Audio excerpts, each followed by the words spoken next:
currently wearing a sweater. This is the famous mustard sweater, yes, when it's gonna be 93 today. So I'm gonna pretend that it's still fall, even though we're back in the 90s here in California, at least in Northern California anyway. I'm actually kind of nervous to film today's video because it's a topic that I feel like a lot of people are very opinionated about, and I'm just nervous about the reaction I'm going to get, but I will be very respectful. Keep that in mind. And obviously we're going to be talking about self-diagnosing and the Tumblr community that is out there that goes along with the self-diagnosing thing, which obviously that exists outside of Tumblr. But it was brought to my attention that this Tumblr community exists, and I thought I would do a whole video on it. This video is inspired by a video that I saw, I'm saying video a lot, by Ready to Glare, which if you don't know who that is, I will link her channel down below. She only has about 10K subscribers, and I really like her. She's very real, very opinionated, and she's very good in giving her opinion. So if you want to see someone like that, check her out. But she did a video on the self-diagnosing community on Twitter because she has a segment on her channel about Tumblr. Did I just say Twitter? I said Twitter. I meant Tumblr. So I did some research myself. I went on to Tumblr, looked a little bit, found some things that are kind of disturbing to me, and I thought I would address it, and it also sprouted another video idea that I will do next week. Just for full disclosure, I am against self-diagnosing to an extent, probably not 100% because, well, I'll get into my reasoning later about why sometimes it is a good thing, but just know that I am open-minded to kind of both sides of the argument, and I try to put myself in the other person's position and their kind of situation. And also, I am a psychology graduate. Obviously most of you guys know that already, but I did graduate from a psychology program with my bachelor's, so I am coming from an educational standpoint, and which I know is not a good place to come. I don't know, they are kind of against it. I hate grouping them and saying they. A handful of people on Tumblr were very harsh about the education system when it comes to psychology, which I understand. It's flawed. It's not perfect. We're not taught every single thing we need to know, but psychology is an ongoing education. That is why, you know, in order to help people, you need at least a master's, so that's a lot of schooling, so it's not like they know nothing, okay? I am very passionate about the mental health field and all of that, but you guys know that. I'm just saying that for the people who come and see it and don't know that. So people who self-diagnose, from what I understand, don't want to replace professional diagnosing. Some do.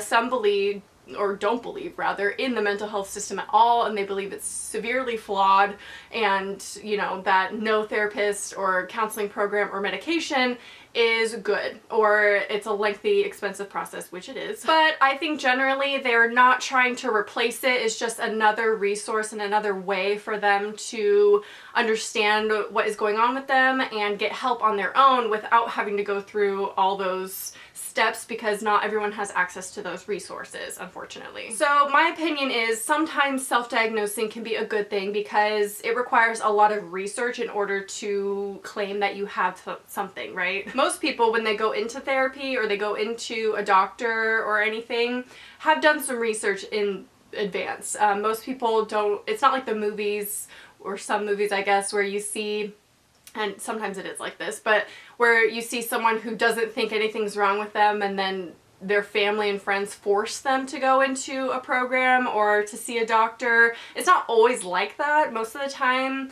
people who seek help know that there's something wrong, and they will try to look up some things in advance before they go into the doctor. Not everyone. Again, this is very situational, person by person, it varies. So I think self-diagnosing can sometimes be a good starting point for getting a professional diagnosis because of all the homework that goes into it in advance and how much you really look up and, look up the criteria to see if you really fit that category or fit that disorder. Having said that, I think it's better to state, instead of I have borderline personality disorder or bipolar or whatever you're self-diagnosing, instead of saying I have that, it's better to say I likely have this, or I probably most likely have this disorder. I think it's just changing the language a little bit so you don't come across as 100% sure, because until you get, I'm sorry to say this, but until you get a professional diagnosis, you are not 100% sure. I think the biggest issue for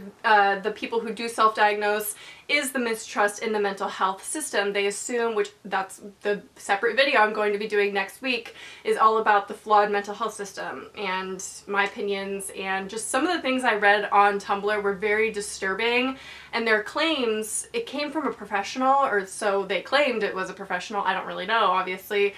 But the things that they were saying, I don't really believe they are, but you know, that's just my doubts with what they were posting. There are doctors out there and psychiatrists, psychologists, therapists who don't know a lot of what they're talking about. And that's very unfortunate that those exist, and they taint the whole, you know, system, because people start to not trust them anymore because they just assume that all doctors are the same, all psychiatrists are the same, etc. But there is a reason why medication and therapists are not one size fits all. Therapists have different techniques that they use for each client, and medication may be great for some people and horrible for other people, but there's a whole spectrum of medications within that, you know, it is a lengthy process and expensive.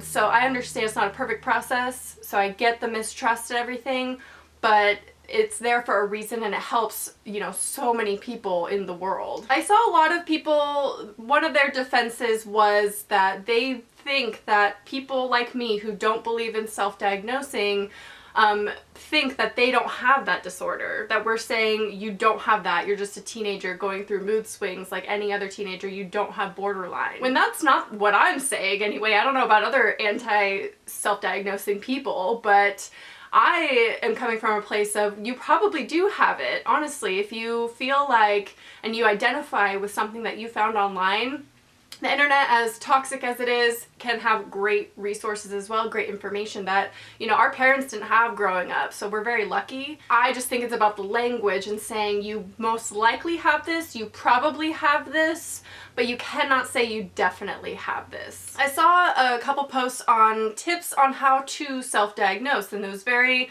extensive, which I admire. I'm glad that they know it's not just about Googling borderline personality disorder, reading about the first thing that comes up and saying, yeah, I have it. They actually do have a process for it, which is a good thing. It's better to be, you know, more extensive than not. I still don't fully believe in it. You know, in order to tell other people that you have it, it's risky because it is a very serious thing. And I see, okay, this is gonna get a little touchy, okay, because you may believe that you know more about yourself than other people, which is true. No one else can live inside your head, no one else can know what you're thinking, feeling, experiencing. However, professionals go to school for years in order to try to understand as best as they can, and they are trained specifically to identify things in other people. So although you may believe you have something, the doctor might diagnose you with something else, and that doesn't necessarily mean it's a misdiagnosis. It's just they might know more about the illnesses than you do. However, you know more about what you're experiencing than they do. Does that make sense? Do you know what I'm saying? Just because you do your research online does not mean you know more about the education for that disorder than the professionals. So now I want to talk about how it could be easier and harder to get help when you self-diagnose. For many people, it's easier because you can find support groups online for free and a lot of resources online for free without getting the professional help that you might need. Granted, not all disorders need treatment, or not all people have to go on medication or have to go to therapy. I'm not saying that. If you have something and you are content living with that and you'd rather not talk to a professional or take medication, that is 100% your choice. So there are, you know, support groups out there and websites, and even Tumblr sometimes as a community can be a good thing. As much toxicity as there is on it, it's a very scary site in my opinion, just because of all the stuff that's on there that is so toxic. But there is a good side to it as well, I believe. So that is one way that it's like easier when you self-diagnose, because you don't have to go through the extensive process of going to a doctor and everything like that. But at the same time, sometimes those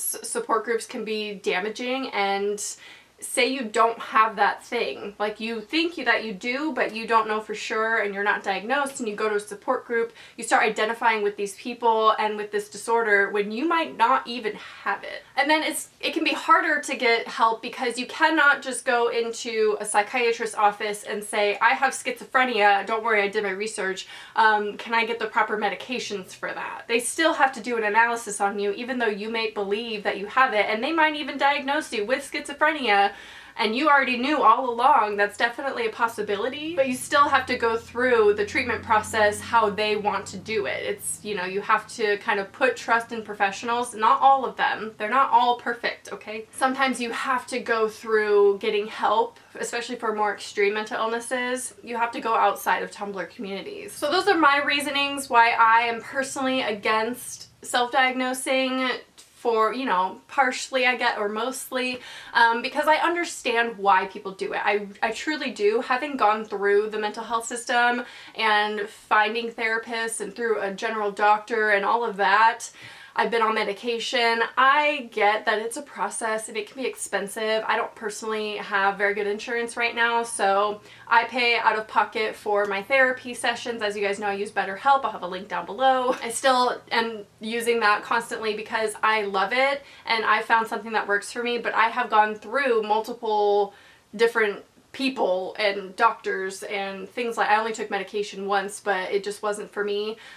So I've been through it and I understand that it's, I thought I was more optimistic beforehand. When I went into psychology, into my program at school, I was like, oh, this is great. The system is great.